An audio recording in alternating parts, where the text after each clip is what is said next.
This is a quick walk around of my '06 Rhino 660 to show some of the things that I've changed on this machine. The first thing you'll notice is the extra bumper on top and the cross member. I had to install those because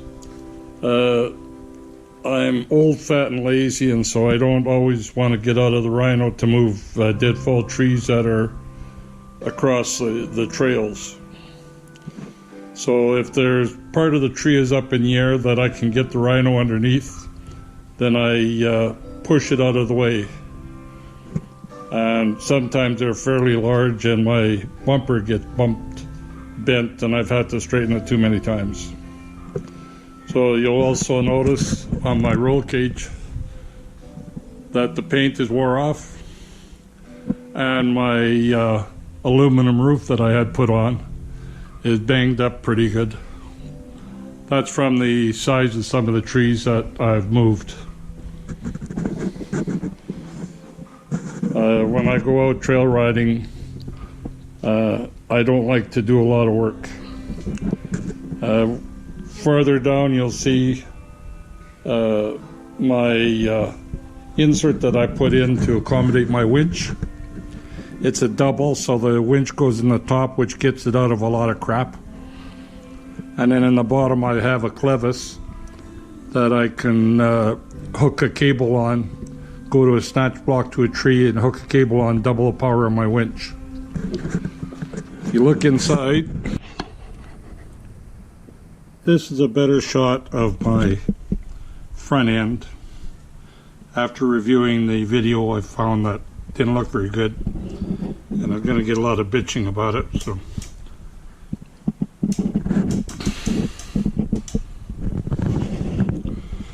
there you can see the quick connect and my red protector and the insert. I have LED headlights. I installed those last night because I had taken out the factory headlights, put in HIDs, and I burnt one HID out. It was going to cost me about $70 for another set that fit the Rhino. So I got these LEDs from Amazon for $38 for the two of them.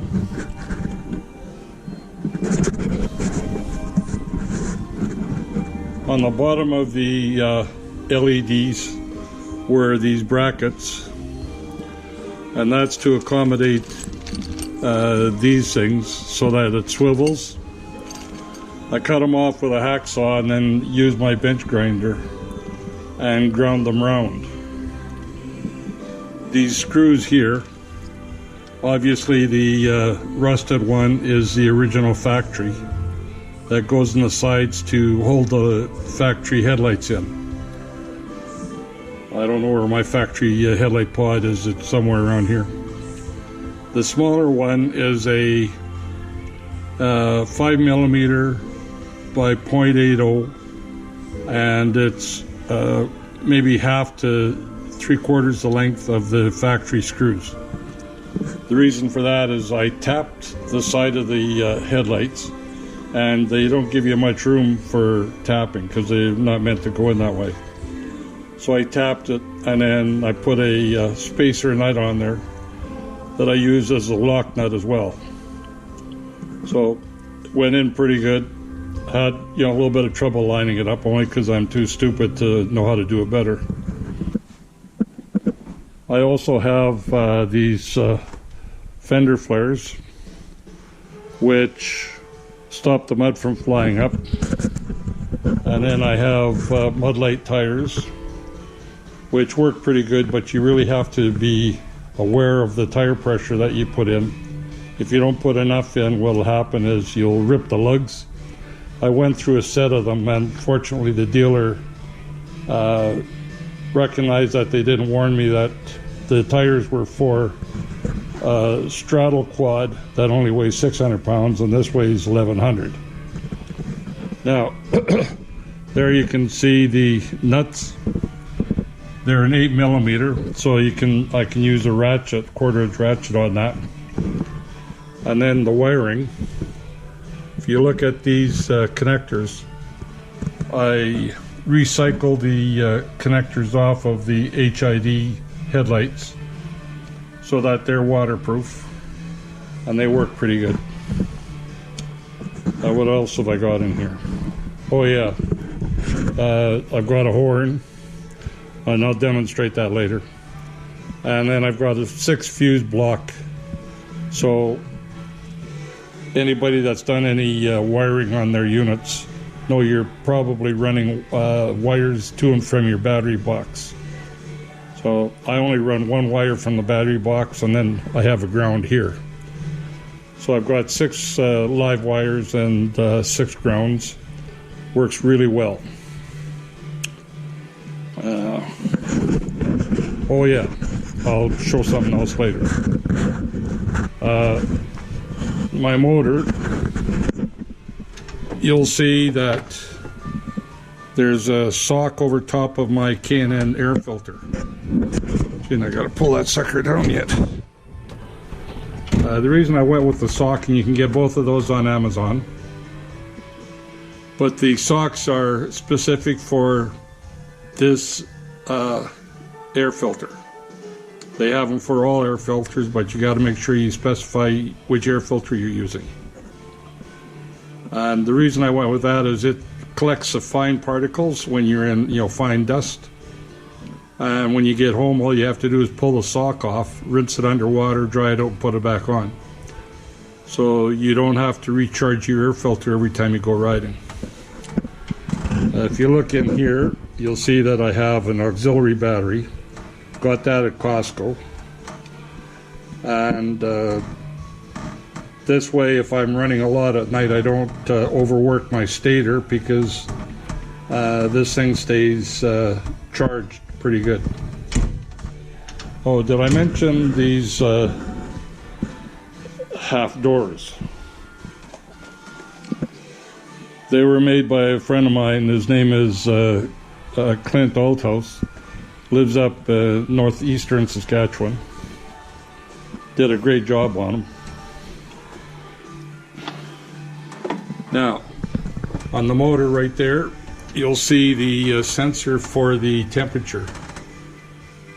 And you'll also see here where I plugged off the vacuum line, because I went to electric fuel pump. I'll show that on the other side.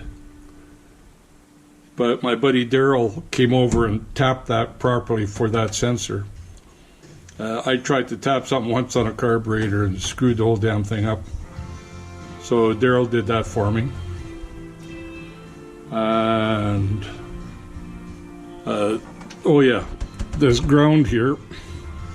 There's a ground that has to go to the old sensor that was on there, the factory sensor.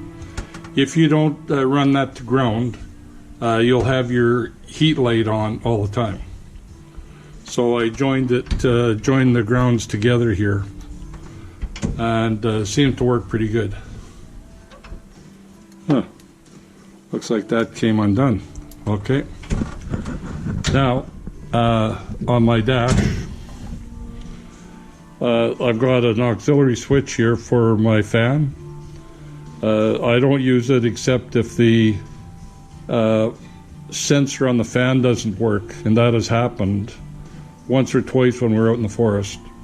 And I had to stop. I carry a emergency wiring kit and all that stuff, so I had to stop and do that while we were having lunch. Then you have the fan going as much as you want.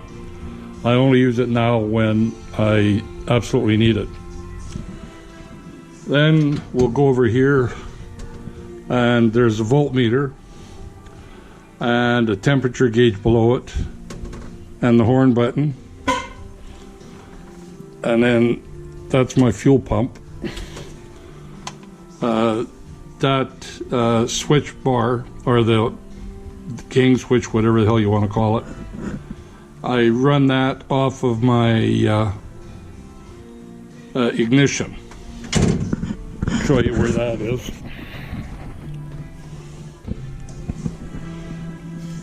You see down there, that connector. That wire coming off there goes to the switches. The reason I did that is so that I can't possibly forget to turn off my lights or anything else. You'll notice that I don't have the temperature gauge or the voltmeter hooked up going all the time, as that drains your battery.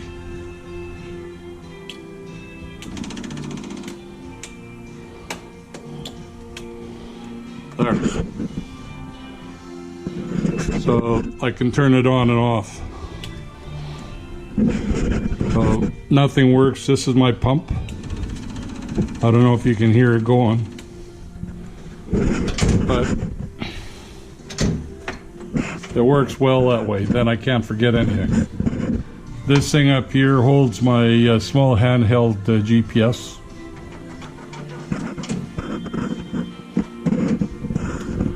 Up here I've got 4 dually LEDs, and they're from Rigid Lights. They're awesome. I've got 2 spots and 2 floods.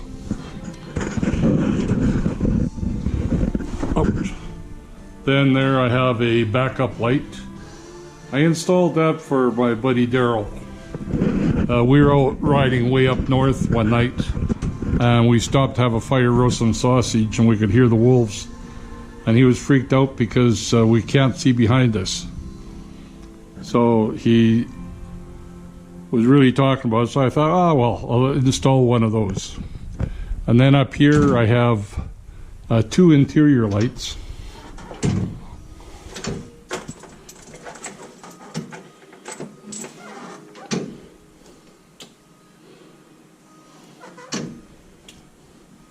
There.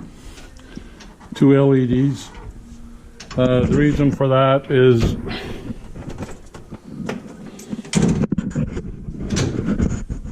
if you break down and it's dark out, then you're working with one hand, and one hand has a flashlight. If you have to work on the motor or do anything in here. Also, these things can swing down and they become headlights should the lights go out on me. Well, what else? I think that's it for here. Oh yeah, I also carry 2 extra liters of oil just in case, you never know.